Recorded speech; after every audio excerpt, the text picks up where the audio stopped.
Bard from Outlook Chiropractic. Today we're continuing treatment options for lower back disc injuries. So we've already talked about the McKinsey method. Dr. Ethan has talked to us about some modalities we can use, like the flexion distraction tables, the decompression tractions, and then we've also talked about adjusting and just getting that spine moving better. End goal for us is just increasing spine motion. Movement is going to be the best thing for discs. So any long periods of sitting is really going to irritate that area.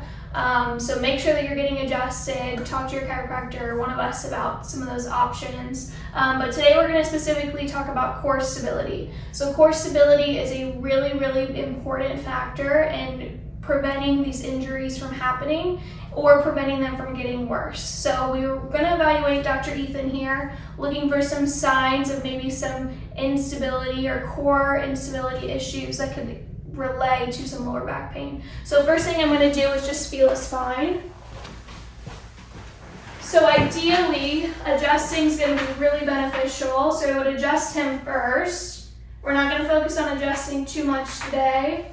But what I'm really looking for is where he's holding tension in his spine. So I'm feeling the muscles that line the spine. These are your erector groups. Those groups tend to get really, really tight and create a lot of tension in this lower back when actually our diaphragm isn't working the way that we're supposed to.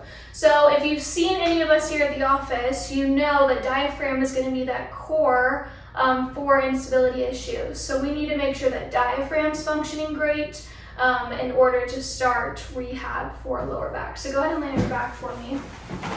So he does carry a little bit of tension lining his spine. So that's our first sign that he's got an instability issue. The second thing we're looking at is how well his diaphragm is functioning. So he actually has a little bit of a rib cage flare, which tells me that diaphragm isn't working super great either.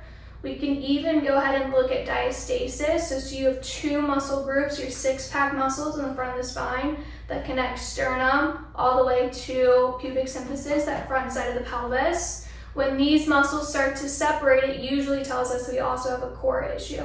So go ahead and do a little bit of a sit-up for me. Great, and relax. And that's a good way to test for diastasis. So all of these keys all of these components show us that he might have a stability issue, especially if we have our lower back disc patients. Almost every single patient is going to present with at least one of those three signs that there's a stability issue. So first thing we're going to do is just start out by reteaching the diaphragm how to breathe.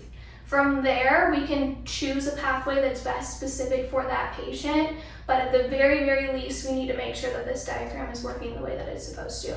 So one thing we're going to do is we're going to grab this box, and we're going to have Dr. Ethan throw his feet up on here. So at home, we're looking for something that will allow us to get hips to 90 degrees or just slightly past. So a coffee table, a couch, a windowsill, anything that we can get our feet up on. Hands are going to go nice and low in that belly, right where the belly meets the front side of the hips. And on the inhale, instead of allowing that chest to raise, we're actually going to push that breath low into the belly, letting the belly expand in what we call 360 breathing. So we want that breath to expand towards the front, the sides, and the back side of the spine. So on that inhale, let that breath expand low into that belly. Great job. So this is really going to be our foundation for any future exercises that we give our disc patients. But we have to start here teaching diaphragm its correct function. Once we can do that, we can actually create what's called intra-abdominal pressure. So it's an outward pressure with that belly. This is where we find our great core stability, and breathing through that is really going to help protect our spine. Okay. And of course, if you have any questions, call the office and we'll get you scheduled.